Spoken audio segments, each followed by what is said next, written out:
So just to provide a bit of a perspective on, so this first talk is called CLL / SLL, the basics.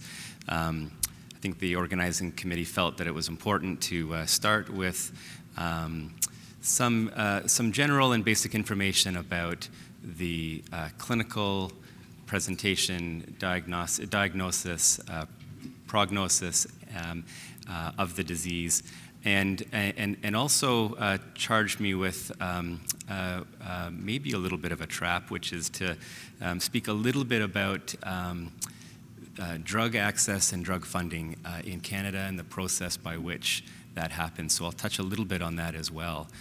Really the meat of the treatment-related decision-making is going to follow primarily in the next few talks. So with that introduction, I should say that I realize that many of you are well aware of a lot of this information. One of the things that's really remarkable is how well informed many of you are. So bear with me. So CLL is classically described as a relatively slow-growing cancer of mature B cells or B lymphocytes, an important component of the adaptive arm of our immune systems. It's characterized by marked clinical heterogeneity. So what do I mean by that? It can behave and present in a variety of ways, and I think that one of the things you will learn by sharing your own experiences really captures that point in particular. Certainly there are some patients who may have very indolent disease with little, if any, progression over long periods of time, and others who unfortunately may have a more aggressive course, require treatment earlier, and there are certainly challenges in understanding that, challenges in coping and dealing with that. But fortunately, I think particularly in the last decade, there's been tremendous gain in understanding about the genetic and molecular underpinnings of CLL to try and help understand that heterogeneity and be able to apply that clinically, both through clinical management but also through clinical investigation and clinical trials. As a general, and we'll come back to this, as a general comment, treatment really is indicated for patients who have symptomatic progressive disease, and we'll review those particular fairly standard criteria for treatment in a moment. The last decade has been marked by tremendous improvements through drug development, through well-designed clinical trials that have shown important improvements in clinical outcomes, including survival and disease control. And this is reflected in large part by the understandings of the molecular biology or the disease biology, the ability to target important aberrant pathways, and to shift from an era where we were largely dealing with empirical choices of cytotoxic chemotherapy into an era that is becoming much more targeted with rationally developed treatments that have seemingly very good efficacy and also, for the most part, improvements in tolerability. Having said that, the flip side of that is with this sort of relative explosion in drug development, novel agents, and the ability to combine with older therapies, it has made for quite a complicated landscape, I would say, both from an investigative standpoint through the clinical trial enterprise, but also in the clinic when it comes to decision-making. I think that that remains still a challenge, trying to provide optimal treatment for individuals depending upon not only their disease biology, but their own specific patient factors and comorbidities. It is the most common form of leukemia in the Western Hemisphere. It has an incidence which increases with age. The median age at diagnosis is about 72. relatively speaking, a small proportion of patients are diagnosed before the age of 50. Having said that, it's not uncommon, and we do see it very frequently in the clinic, and I think certainly with changes in the way healthcare is delivered, it's very difficult to see a doctor and not get a blood count or some blood test done. We're certainly seeing an increase in the number of patients being referred for asymptomatic, incidental, mild abnormalities in their white blood cell count. Often that is occurring at a younger age, when maybe in the past they may not have come to light until later in their disease course. The environmental predisposition remains largely unknown. There are certainly some recognized associations, and I think many in the room are aware of the relationship with Agent Orange with Vietnam veterans. But it's still an active area of investigation. What is it that actually triggers and ultimately leads to the formation of this malignant clone and ultimately its progression? And from a genetic perspective, again, clearly there are some genetic predispositions. Among the lymphoid malignancies, lymphomas, etc., CLL actually has quite a high incidence of family members, first-degree family members that are affected with this disease. It's another active area of investigation. This is not yet at the point where we're really able to genetically screen or provide other preventative measures, but nonetheless, there's obviously genetic environmental links that need to be better understood. Just for those who like graphs or see things better graphically, this is just some older data, but which is still relatively reflective of the incidence of the disease in Canada, showing the incidence compared to other types of leukemias, AML, CML, and acute lymphoblastic leukemia. Again, this clear increased incidence as the population ages, with a relatively small proportion in the 20 to 50 range. I think the youngest person that I have in my practice was diagnosed at around about age 22, and I'm sure others have examples of that. So it is still an issue. And there's a slight, about a 2-to-1 male to female predominance. In terms of diagnosis, the diagnosis of CLL can be made by submitting a blood sample for a test called flow cytometry, which is a test that is able to characterize the makeup of the lymphocytes in the peripheral blood and determine if they are cancerous or a malignant clone. They, on the right-hand side of the slide, you see a typical example of what leukemic lymphocytes look like under the microscope. A smudge cell in the top right-hand corner, which is really an artifact of the preparation of the slide, not necessarily specific to CLL. The diagnosis of CLL requires that there be a proportion of greater than 5 times 10 to the 9th per liter malignant or monoclonal B cells in the peripheral blood. These are typically small, mature, normal-looking lymphocytes. They have a very characteristic immunophenotype that for most patients, they're able to fairly easily determine the nature of their disease. You can see the classic immunophenotype shown on the screen. These cells are CD5 positive and 23 positive. They typically weakly express CD20. And although there are atypical variants, most would fit into this category. I realize that some of you don't, and that sometimes is an area of frustration where there can be some overlap with related types of indolent B-cell lymphoma. And small lymphocytic lymphoma, which I realize some of you have been diagnosed with, is really the nodal counterpart of CLL. So rather than seeing the disease in the peripheral blood, it's really isolated to the lymph nodes and spleen. You don't see that high white count that you do with CLL. But these are really diseases along a spectrum. They're treated essentially identically and are considered the same disease with a different presentation. In the absence of any swollen lymph nodes or liver or spleen, and with still with abnormal clonal B cells in the peripheral blood that are less than 5, we would term this sort of, if you like, a pre-leukemic condition of monoclonal B lymphocytosis. So that's kind of the spectrum of the disorder. From a clinical presentation perspective, as I just mentioned, it's not uncommon for patients to present entirely asymptomatic with an abnormal blood count that's been picked up incidentally through a family physician or other healthcare provider. But certainly there are a number of clinical manifestations that may develop either over the course of the disease and may even be present at the initial diagnosis of the disease. And they're shown there, consisting primarily of swollen lymph nodes.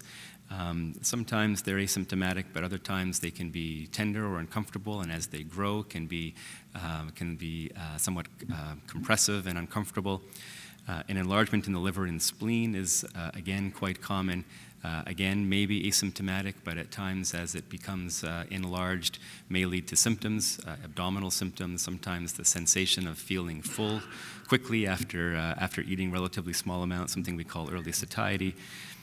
And B symptoms, which are systemic symptoms related to the underlying CLL, fevers, unexplained drenching night sweats typically, and weight loss are all often manifestations of the underlying disease.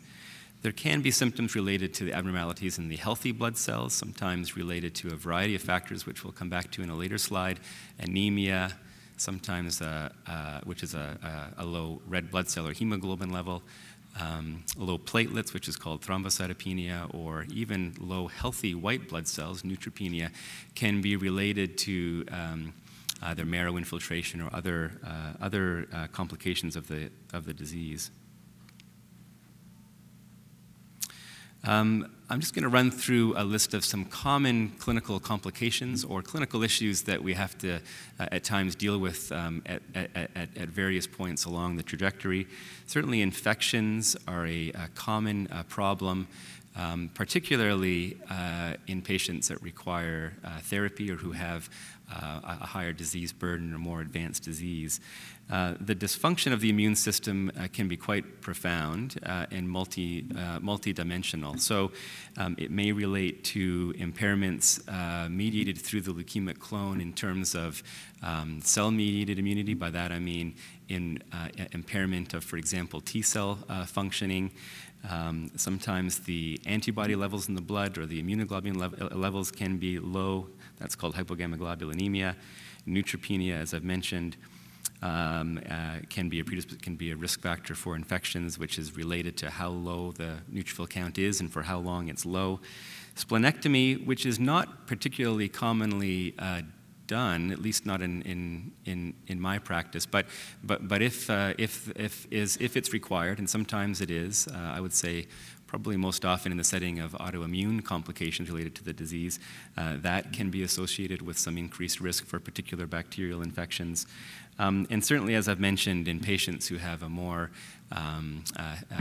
either have been treated with certain types of chemotherapy drugs or have a more advanced disease sort of setting are at greater risk. So it's okay that we're gathering close in this room. We're not all going to be getting infections. It's something that though has to be monitored for as part of medical follow-up.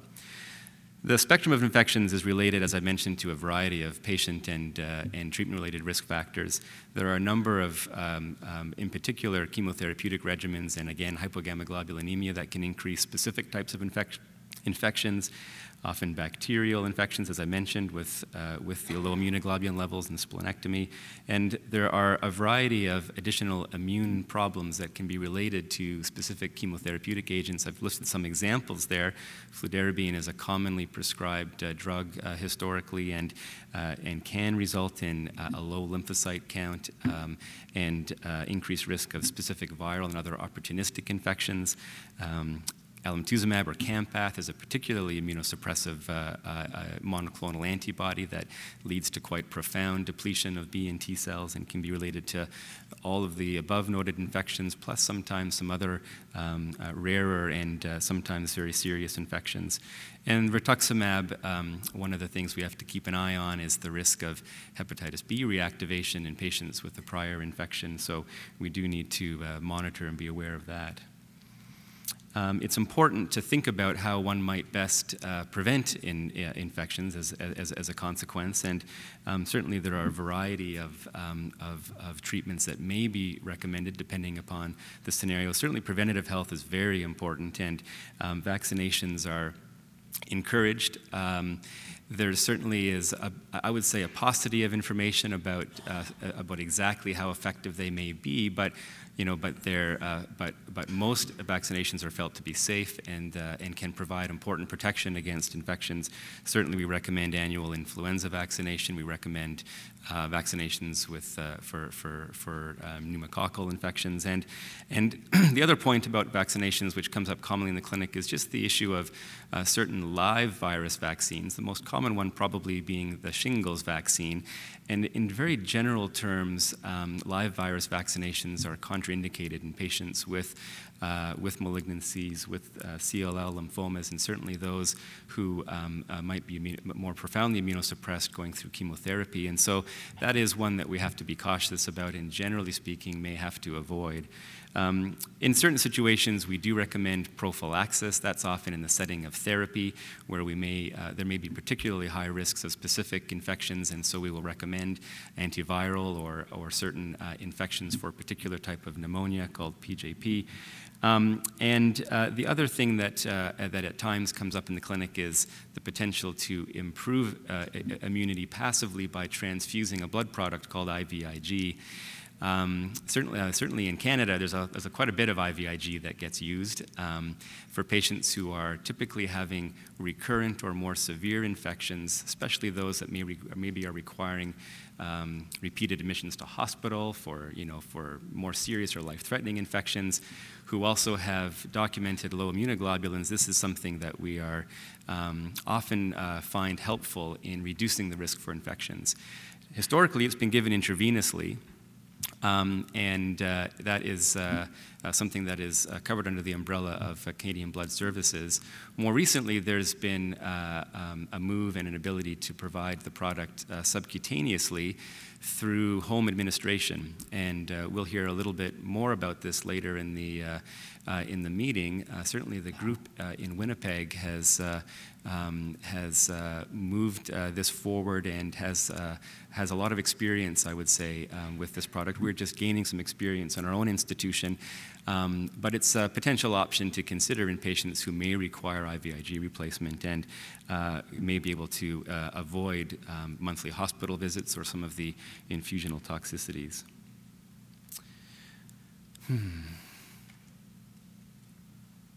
Oh, did I skip by one?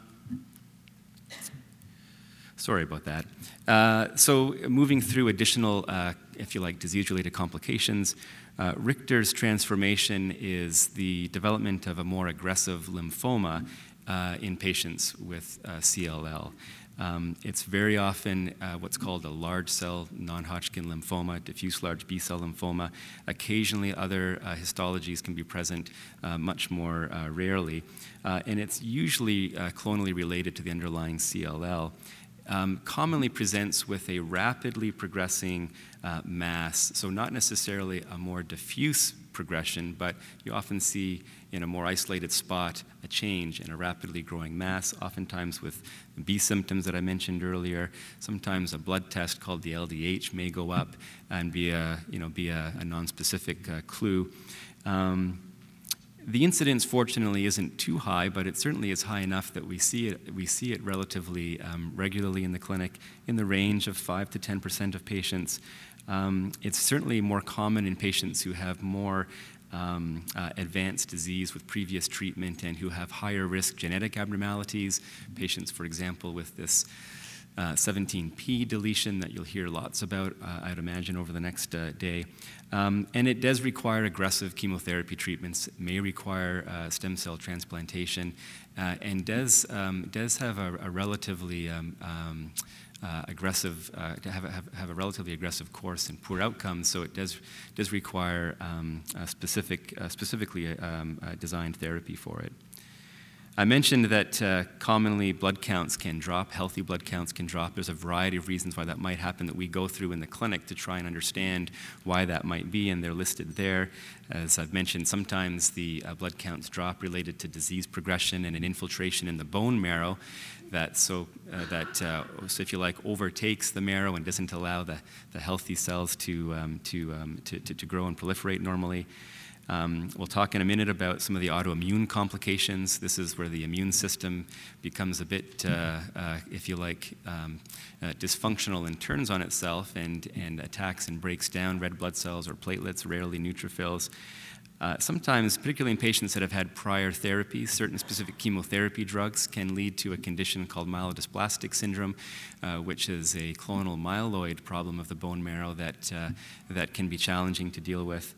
And on the thrombocytopenia side, sometimes splenic enlargement on its own right can lead to a drop in the platelet count, although that typically is of a more moderate degree rather than the more severe degrees that you might see with other complications. Autoimmune cytopenias are relatively common, and they can be a challenge to deal with in the clinic. Autoimmune hemolytic anemia is by far the most common, but ITP or immune thrombocytopenia can also develop in some patients. Overall, it's probably in the range of about 20% or so of patients at some point will develop an autoimmune complication. Autoimmune cytopenias don't necessarily influence staging, which we'll come to in a second, and the approach really requires a determination of whether the autoimmune problem is related to the disease, whether it's related to therapy, and whether or not it can be controlled with specific medications designed to counteract the immune breakdown of these cells. So typically, if there is no other reason to treat the leukemia, one can focus on the autoimmune complication. That's often with a drug called prednisone. Sometimes requires other treatments. There are some common ones are listed there, including rituximab. Sometimes splenectomy is recommended. And other times more immunosuppressive drugs or other novel drugs that are designed to try and increase the bone marrow's production of these cells can be used. In general terms, if you can control the autoimmune process and the disease is relatively speaking stable, then one may not need to go ahead with chemotherapy for the disease. And in other situations, it may be that this is a recurrent problem that is being largely driven by the underlying leukemia, and that is an indication for treatment in some patients as more refractory autoimmune complications.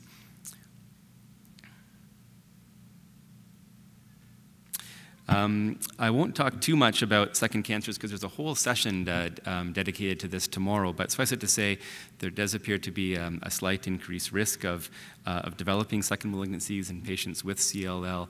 This may be as a result of the, if you like, the immunosuppression or a lack of impairment of immunosurveillance.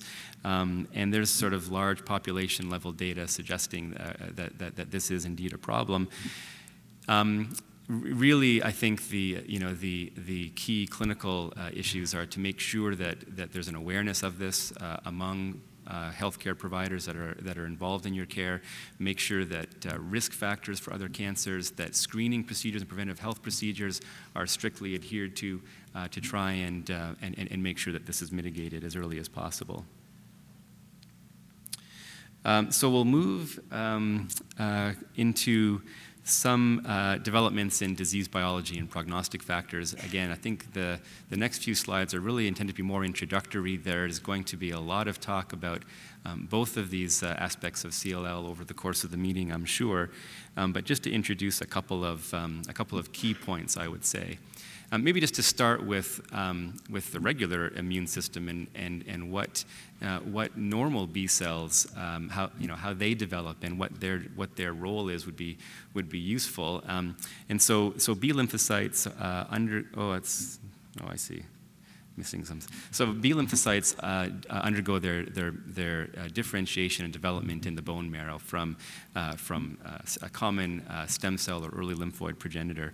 And during that development, what's meant to be shown just above that cartoon of the bone and the bone marrow is that B cells undergo a complex process of random selection of genes that go in to develop a unique B cell receptor.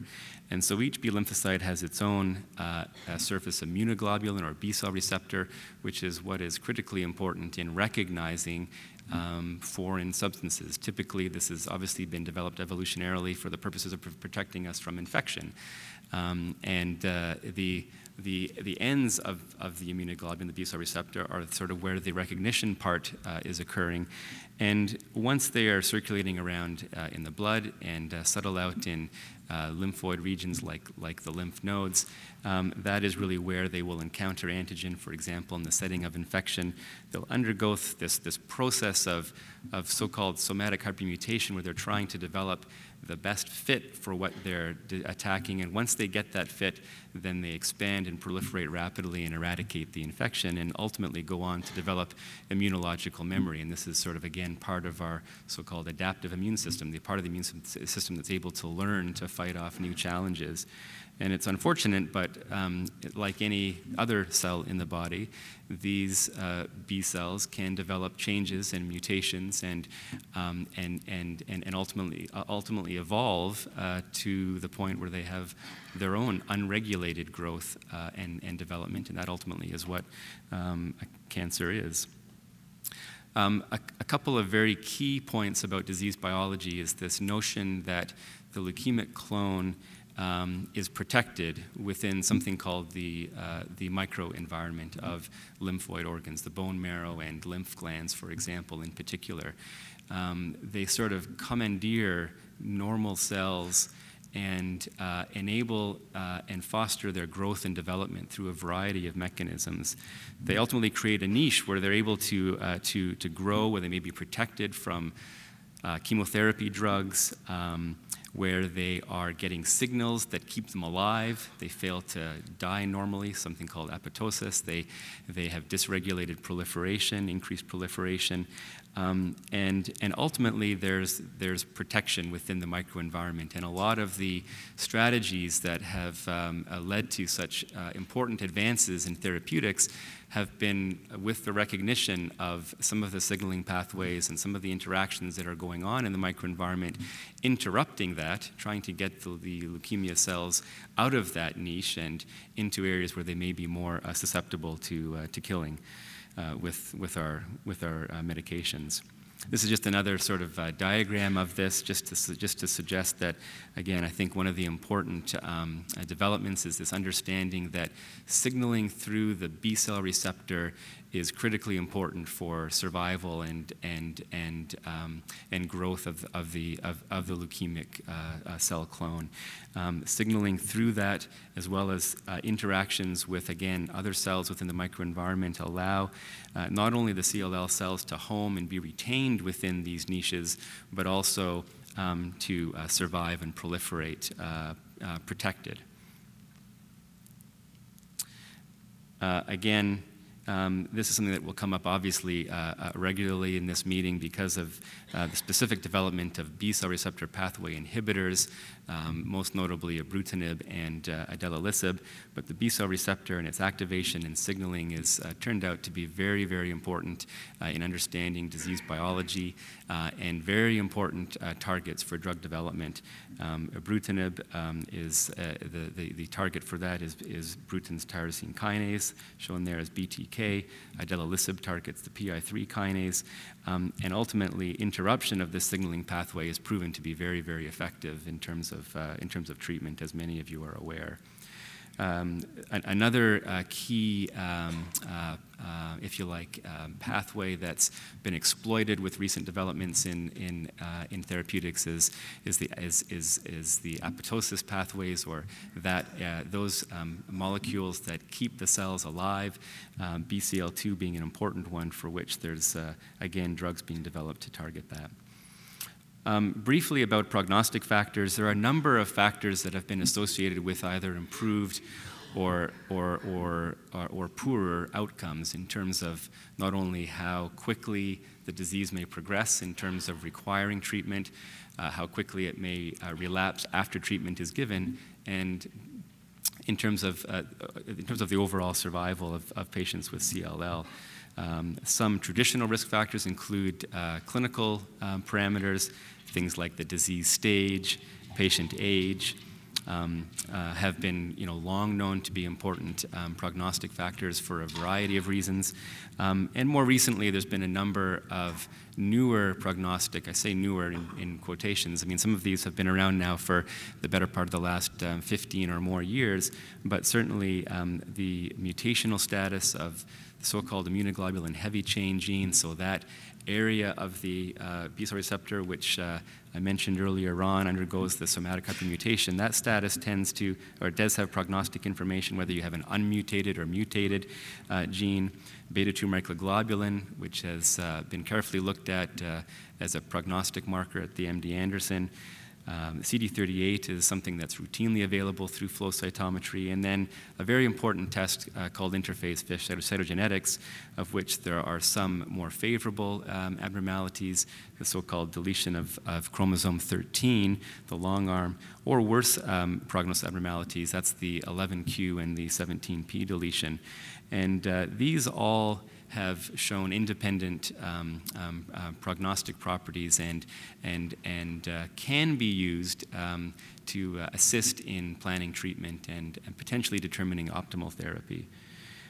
Many, I think, are probably familiar with the staging system, so I just put it up just for the purposes of making sure all are aware. The RIE staging system is primarily used in North America, and it is a system that includes clinical factors. You can see if you have only lymphocytosis, so only a high lymphocyte count in the bloodstream, but no other manifestations of the disease, you would have stage 0, and that's low-risk disease, and historically at least has represented about 30% of cases.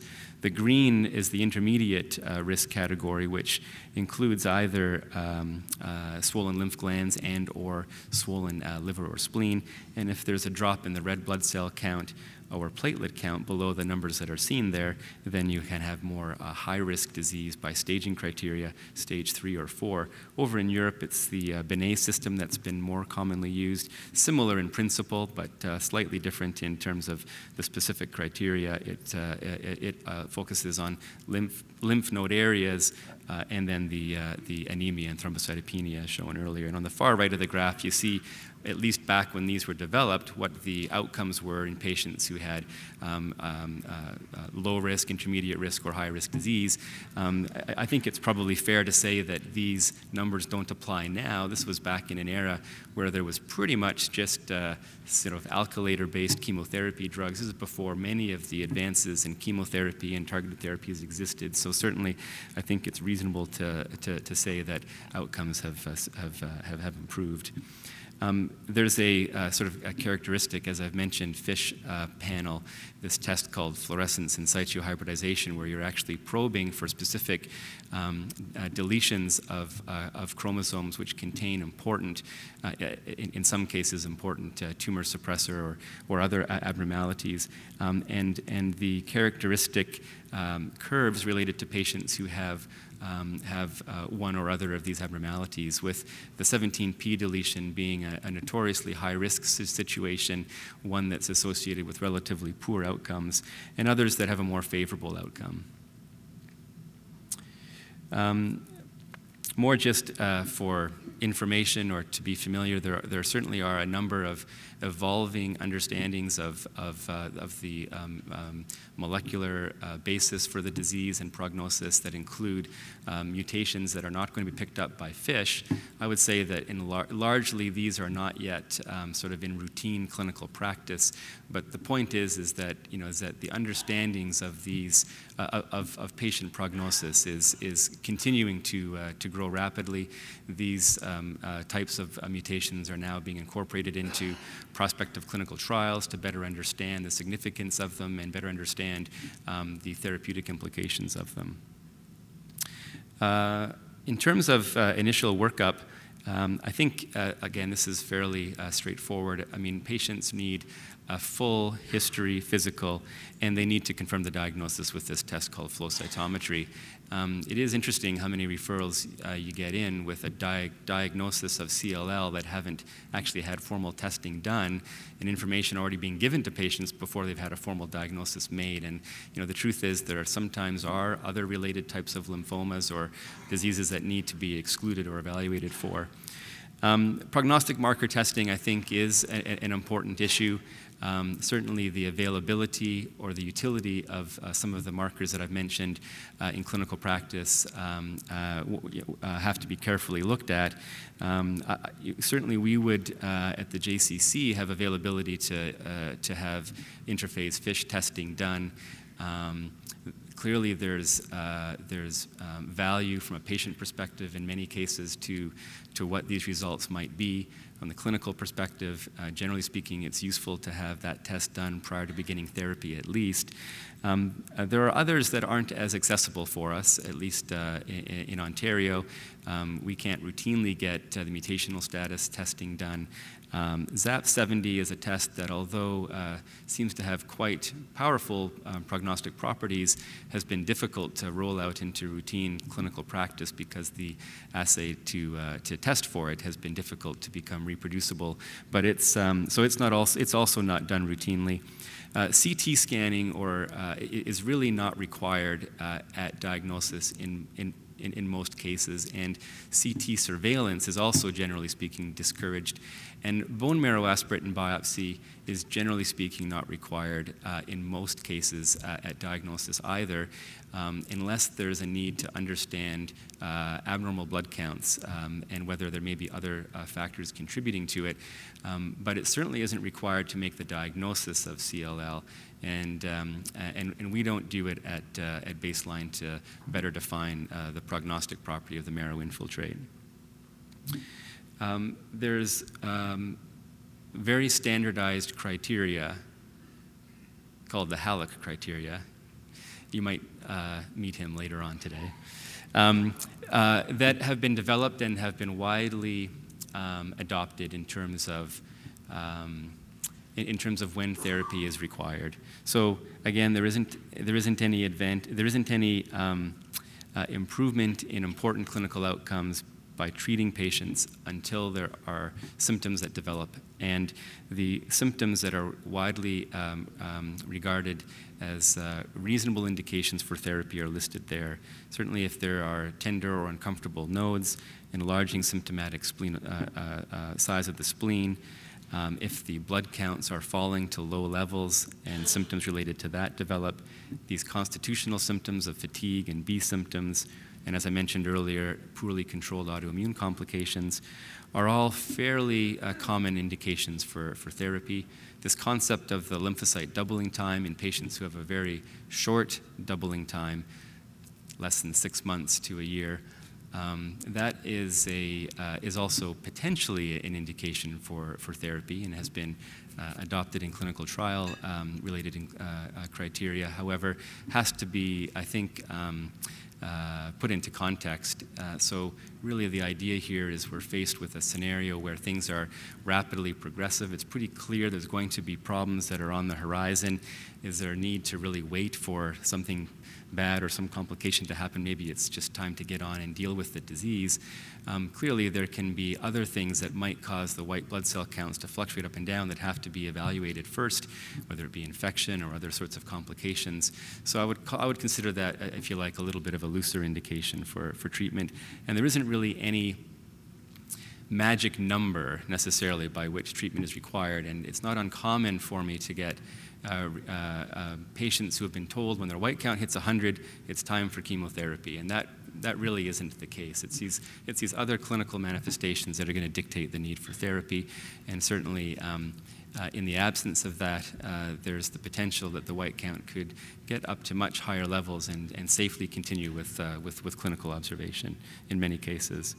So in the asymptomatic setting, there have been a number of clinical trials done in the past 20 to 30 years looking at this question of whether or not outcomes can be improved by giving chemotherapy early on in the disease as opposed to waiting until things reach symptomatic state and beginning chemotherapy then. And this is a slide which is intended to show that patients who had either deferred chemotherapy versus early chemotherapy did not have any change in their overall long-term survival. Clearly, it's difficult to take asymptomatic patients and make them feel better by giving chemotherapy. So if your objectives for treating anybody with malignancy are either to improve length of life or improve quality of life, it doesn't seem that, based upon these data, that early chemotherapy that was used in these trials was able to do that.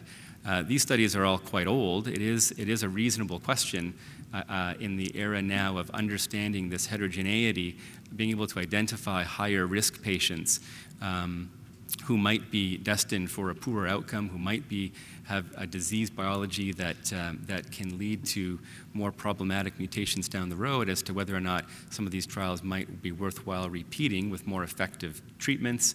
And certainly this is something that has been attempted in North America, and certainly studies over in Germany, and may well be something to be looked at again in the era of targeted therapy.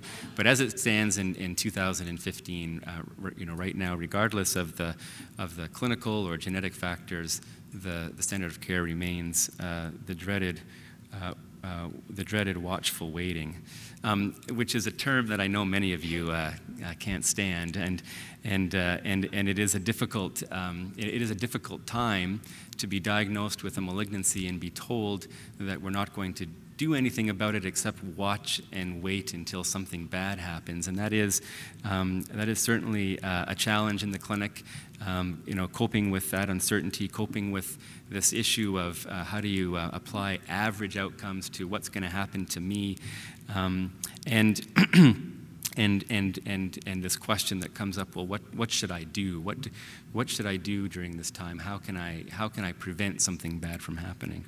And and I think this is something that we'll be focusing on in a specific psychosocial breakout session later in the afternoon. But it is challenging, and I think that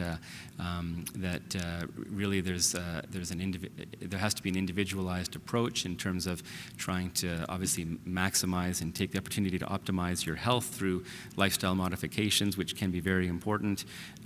There may be the need for more supportive care resources through your doctor's office or cancer center, whether that be counseling or otherwise. Sometimes it can be really challenging to figure out just what this all means and how to deal with it.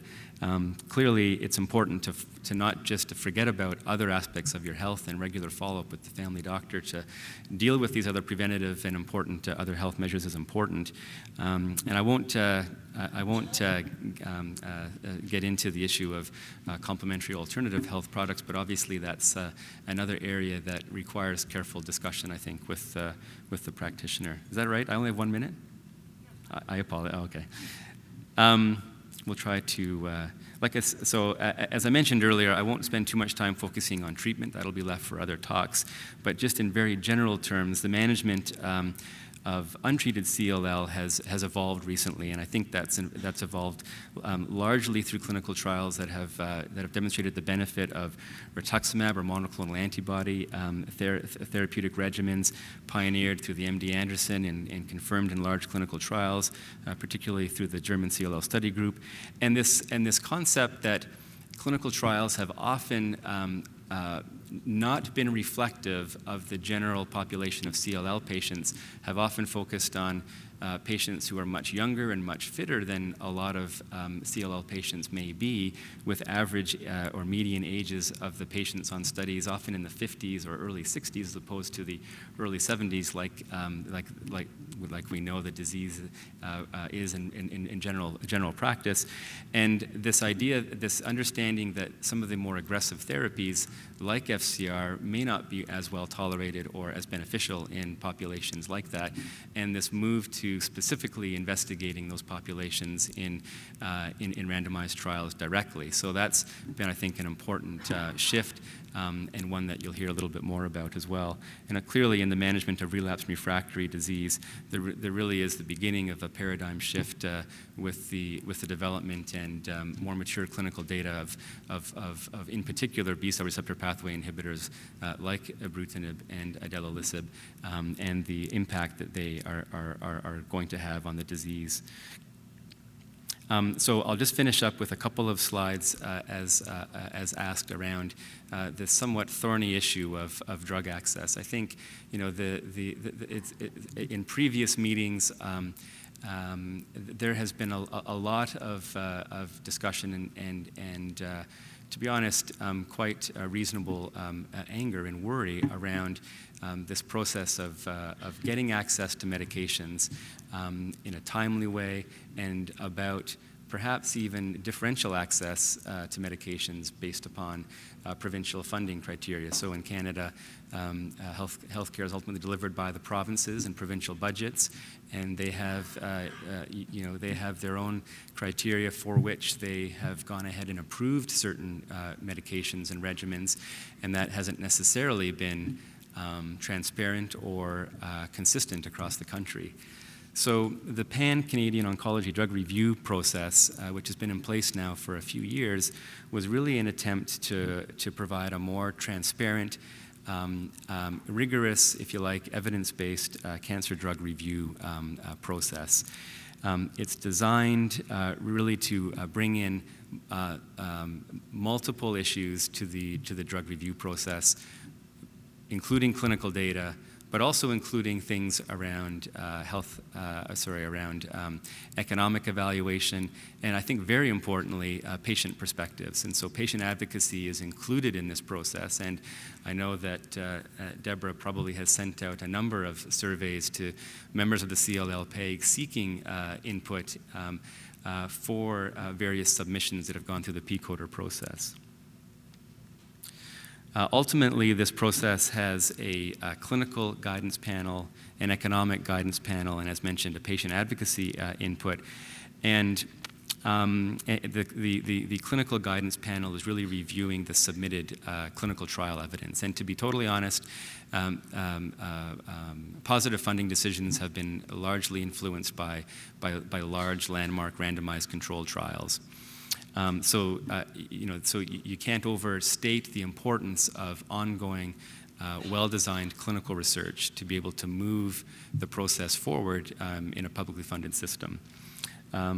Ultimately, the economic guidance panel evaluates the so-called cost effectiveness, and this is also a very important issue. And I would applaud the organizing committee for deciding to bring in a speaker specifically to talk to you tomorrow morning about economic evaluations, because it is important in our country in the drug review process. So there's a session tomorrow morning that Dr. Nicole Mittman will be providing to give some better understanding of what this means. And as I mentioned, patient advocacy, and this goes to a PCODER expert review committee, which ultimately makes a recommendation. There's some further feedback that's given, a final recommendation is made, and the idea then is that that is if you like, a consensus expert opinion that should be, that can then be brought to the individual provinces and territories for submission for funding. Now, there's still going to be the potential that there may be differences there, but I think at least the way in which the evidence is handled and the rigor with which this is done provides a little bit more clarity and transparency. This is kind of their deliberative framework, as I mentioned, and so maybe for the sake of time, we won't go through that. Okay, so last slide, I think. That's good. We'll skip through these. I was going to just highlight a couple of clinical trials that we have at our center as a bit of a plug for ongoing supportive clinical research, which I know this group is very supportive of.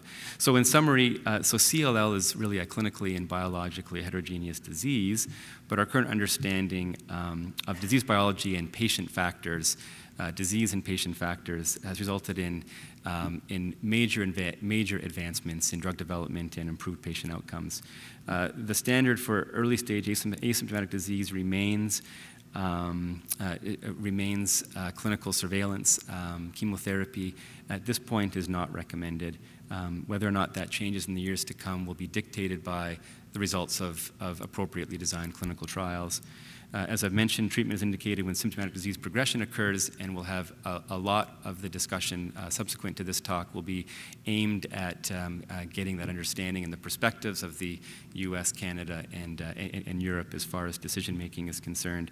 And as I've mentioned, the drug approval and funding process in Canada really is going to be dictated by well-designed clinical trials, largely randomized controlled trials, I think, economic considerations, which are a reality in a publicly funded system, and I think very importantly for this group, patient advocacy remains very, very important. And I'll stop there